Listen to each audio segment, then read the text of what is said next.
Ini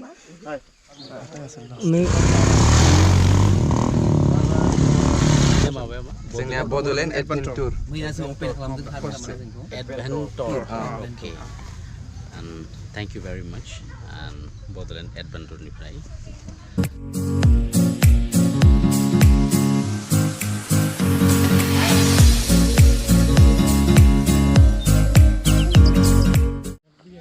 Oरैबादि थामफैनानै हराव उन्दुखुन लांनायखाय मोजाङै दुगैनो Hey guys,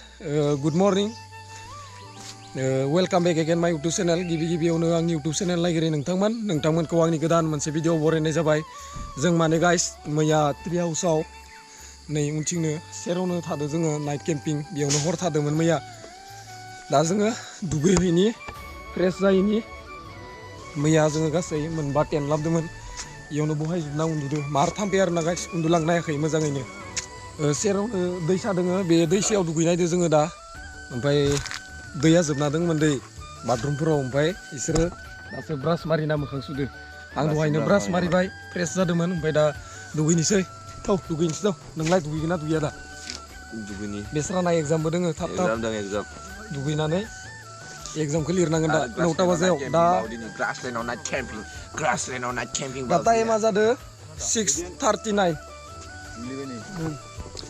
मर्निंनि भिउ आरोना दा बेथिंबाय फैया खोबजुना दोङो हाजो सेराव। गाइस दुगैखांनानै दा नै सा लोंदो दासो सोबबो सिखारजोबदो माने खामानि मावग्राफोरा ओमफ्राय दासो सा फुदुंनानै होदो बेयाव सेराव जना लोंबाय थादो दा सा आरो बाइकफोरखौ बेयावनो पार्किं खालामजोबदो दे गाइस बेयाव। ओमफ्राय जोंनि उनाव आरो ओइनि खाथियावनो मोनसे बाइकार्स ग्रुप दोङो बिसोरबो नाइट स्टे खालामदो बिथांमोननोबो मैया बया मोजाङै इन्जय खालामबाय मोजाङै रायलायबाय। बिथांमोनाथ' जोंनिसाय बहुत सिनियर इसे दा बिथांमोनाबो थांनो रेडि जाबाय। जोंबो दा भिडिअखौ नोंथांमोननो जेसां हायो खालामनानै थाबनो थांनो नाजानोसै। ब्रमोना जोंनो लग' होदो दै बिथांमोननि ग्रुपनि नामा जाबाय निय' राइडार्स बिश्वनाथनि गायसननाया जाबाय 2010आवनो नाय जोबोद पुराना ग्रुप बिथांमोना सिनियर बहुत निय' राइडार आरो जेब्र'आ काराव थाफाबाय। नैथिं ब्रमोना थांनो रेडि जाबाय दै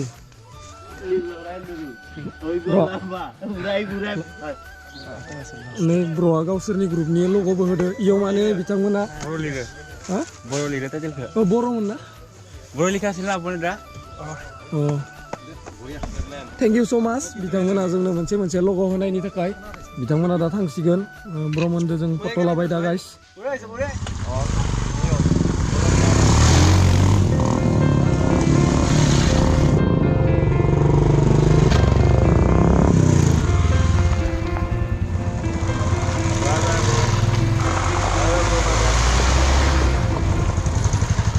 गाइस आङो दा ट्री हाउस सिङाव हाबनि दै बाइकार्स ग्रुपआ इयाव नाइट स्टे खालामदोंमोन ओमफ्राय बिथांमोनाथ' थांबाय दा आङो सिङाव हाबना नायनि खेबसे आगोलथ' फैखांनायाव हाबखांबाय आङो थेवबो खनसे नायथारबावनि आरो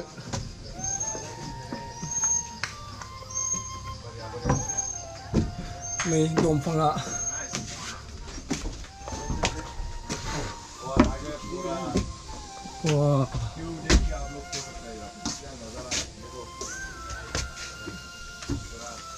दंफां सायावनो न' दे जोबोर समायनाखा माबादि बानायदो साननो नाया इखौथ' भिउखौ जोबोर मोजां नुहुरो सानिफ्राय।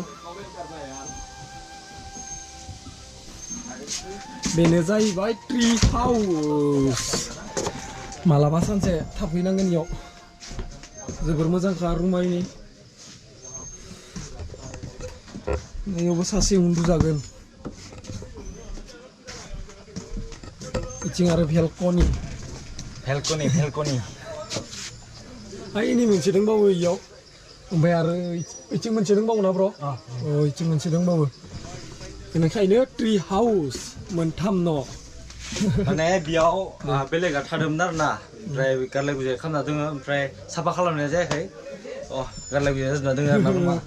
ब्र'आ माने इयावनो थायो दै इयो इसानिनो रखम आरोना। नै बेनो जाहैबाय आरो रेस्टुरेन्ट इयावनो सोब खालामजोबो जानाय माबाफोरखौ। दिनै बारा मानसि गैया दै मैयानो जिखिनि फैदो 15 आगस्टआव जोबोर मानसिमोन दा फुंबो नालाय दायोफोर फैनो हानाय नै आरो इथिं Yes. एग्जाम लिरबाय दों माबादि सोलिगासिनो एग्जामा Topar. जोबनो जागोन जायाखै Ya, जोबनो जाथ'वाखै 50 मार्कनि लिरनो दंबावो दे लिरबाय था मबाइलावसो नायना लिरनांगोन ना no cheating you नै page number 6 no cheating जों मबाइल एख' नाया नै एख' नाया जोङो दे होखाव साबजेक्टआ मामोन इडुकेसन न' दे मारिना हो मोजाङै लिर तेनजिं बड'सा सारखौ बाहेरनिफ्राय जायबा फैनानै नायफैदोंमोन बिथांनि स्टेटफोरखौ इयाव लिरनाय दंखायो गेस्ट फ्रम USA अनार अफ लेक मिसला टी कम्पानि उनाव इथिंबो दोङो मोजां नुवाखै आरो ना गेस्ट फ्रम USA आङो लाइफआव फार्स्ट टाइम एक्सपिरियेन्स नैबे ट्रि हाउसआव आं लानायदो आं लाइफआव मालाबाबो लाफेराखैमोन गरायाव उथिनो नागिरदों आङो दिनै फार्स्ट टाइम गाइस लथं बथं मावो मोजां माबाबो गैयाना इयाव डाइरेक्ट बडियावनो गरायनि बडियावनो गाखोनांगो नोंथांमोना जुदि गरायफोर गाखोफेरनो मोनाखैबा ट्रि हाउसआव फैनानै गाखोनो हागोन दे गाइस जोबोर मोजां मोनदो दा आंबो दिनैसो फार्स्ट टाइम गाखोदो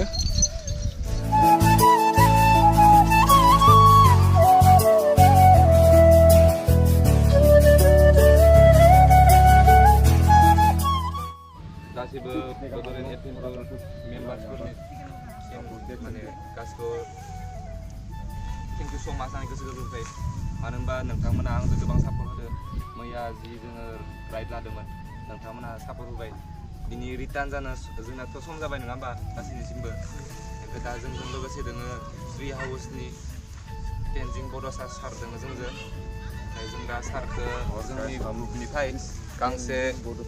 आर'नाइजों जों बरायनाय जाबाय आरो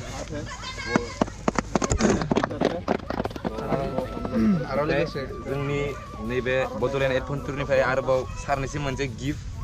जिहेतु जों मैया माने फार्स्ट ओपनिं राइडखौ नियावनो लादों ना ओंखायनो जों जोंनिफ्राय माने बिफां फुलि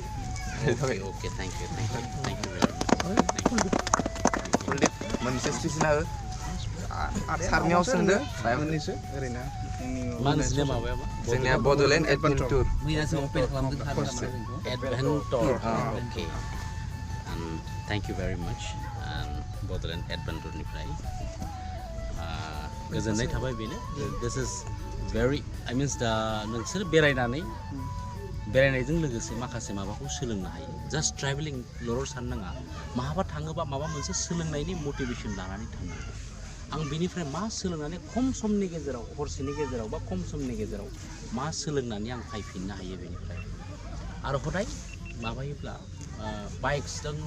सालायनाय होनोबा मानसिफ्रा लामाफोराव एसे गाज्रि नोजोरजों नायो जोंनि पाब्लिकफ्रा स्मुथनेसखौबो लाखिनांगौ आरो जि जायगाफोराव पाब्लिकफोर दङ स्मुथाव ओरैनो एक्सेलेटारफोरखौबो माने साउन्ड पलिउसन जाहाथे जाया जोंनि मानसिफ्रा माने साउन्ड पलिउसन खालामो बेफोरबायदि बाइक लायोबा माने दे आर अलवेज राफ थिंकिंफोरा बिदि जायो नालाय जोंनिफ्रा डिसिप्लिनफोरखौ मेनटेन खालामा स' माइनार बिहेभियार रिपुटेसन बेफोरखौ मेनटेन खालामनानै सोलिनांगौ जेरावबो थाङो जेरावनो थां ओमफ्राय एडभेन्चाराथ' आरो मोनसे गावनिनो सोलोंनाय this is also art of your life नोंसोर बेरायनायजोंनो लोगोसे माखासे गियानखौ सोलोंनो हायो बाहेरनि मानसिफोराथ' बांसिन समखौनो बेरायनायावसो हगारो आंबो गावनि लाइफआवबो आङो 13 बोसोर बाहेरायाव बेरायदों आं बेरायनानै सोलोंदों मानसिया नायना सोलोंनो हायो नोङो खोनासंना सोलोंनो हायो नुनानै सोलोंनो हायो बेरायना सोलोंनो हायो स' बेरायना सोलोंनायाबो माने गोदोर मोनसे गियान न'आव थाबाय थाबा नों मा सोलोंनो सोरखौ लोगो हमनो दा नोंसोर नै बेयाव फैनानै आंखौ लोगो मोनबाय बा मा मावना दङ गावनि जायगायाव बड'लेण्डआव मा जादों बिटिसिनि लामाफोरा माबायदि जायगाफोरा माबायदि दा बेफोरनि खोथाखौ नोङो स्टाडि मोनसे खालामनो हाबाय खाबु मोनबाय थांनाय लामा सेर सेर मा दङ माबायदि डेभेलपमेन्ट जोंनि मानसिफ्रा बेफोरनि सायावबो नोङो स्टाडि मोनबाय नलेज मोनबाय थिगानो दङ नोंसोर जेरावनो थां माने मोजाङै बेराय आरो हदाय पिसफुल मेनटेन खालाम आरो बयजोंबो माने इनफरमेसन ला माखासे खाथि खालाफोराव गामिफोराव बेराय मालाबा गामिफोरावबो थां मालाबा ओरैबायदिबो जानांगौ भलेन्टियारलि नोंसोरो सोरनिबा गामियाव थांनानै सोरनिबा गरिबफोरनि न'फोरखौ रिपेयारिं खालामना होदों भलेन्टियारलि थांनानै सोरनोबा नोङो माइ आबाद मावनायावनो हेल्प खालामनानै होदों मालाबा नोङो गय गायनानै होदों सोरनिबा न'आव गय गायगोन होनना नोंसोर ज' थांनानै हेल्प खालामना हैदों गायना होदों बिगासे हा आधा बिगा हा ओमफ्राय नोंसोरनि राइडार ग्रुपनिफ्राय माने होमबानिया लासै लासैनो बे बुस्थुआ गोजौआव गाखोलांबाय थागोन आरो हेल्प खालामोबा मा जायो मानसिनिफ्राय बोर मोनो सोरबा हमनानै ला जोंनाव माइ गायदों माइ हादों बेफोरखौबो हेल्प खालामना हो मालाबा माइखौ रोगाना हैबाय बेला मोनसे जोंनिफ्राय हेल्प खालामनानै हैनो ज' थांना हेल्प खालामनानै हैबाय जास्ट हेल्प खालामनायनि थाखाय ओंखाम माबा मोनसे जानाय नास्ताफोर होबानो जायो होननानै बेखौ सावरायनायनि गेजेरजों जायो बेफोरो थ' बाहेरनि मानसिफोर जिमानखिनिया भलेन्टियारफोर आंनाव फैयो बे भलेन्टियार्सफोरा मात्र जानायल'सो नागिरो जोंना USA नि जार्मान केनाडा फ्रान्सफोरनिफ्राय मास मोनसे मोननै गाहाम आंनाव थाफैयो बिसोर थानानै जा होयो बेखौनो जायो ओमफ्राय सोलोङो बिसोरो थेवब्लाबो बेरायबाय थायो बेयाव थांलाय बेयाव फैलाय बेयाव थांलाय बेयाव फैलाय स' नोंसोरबो बिदिनो लासै लासै जोंनि नर्थ इस्टखौनो बेराय अल माने माबाखौनो बिटिआरखौनो बेरायजोब खना खना नायजोब मा दंमारो जोंनियाव मा पटेनशियेल दोङो जोंनियाव मा मा खामानि मावथावना स्कप दोङो जोंनियाव मा मा उत्पादन जायो बेफोरखौ नोट खालाम बेरायनायजों लोगोसे जे बेयाव मा मा पटेनशियेल दोङो माहाबा हानि बिखौ मोनो माहाबा लेमन मोनो माहाबा सापात मोनो मैगं थाइगं मोजां मोनो माने बेबो मोनसे स्टाडि जालांबाय बेरायनायजों लोगोसे थैंक यू वेरी मच जय बोरारने जय बोडोलेन्ड एडवेंचर जय त्रियासने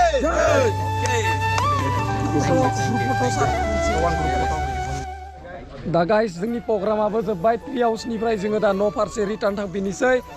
जों दा मोजाङै मोजां राइडआबो जालांबाय जोंना स' न'आव मोजाङै मोजां सहैगोन होनना जों गासैबो राइडारफोरखौ आसा खालामबाय दा जोङो थांनोसै आरो दिनैनि भिडिअखौ आङो बेखिनियावनो फोजोबनोसै नेक्स्ट ब्लगाव लोगो मोनगोन टिल देन बाय बाय टाटा गाइस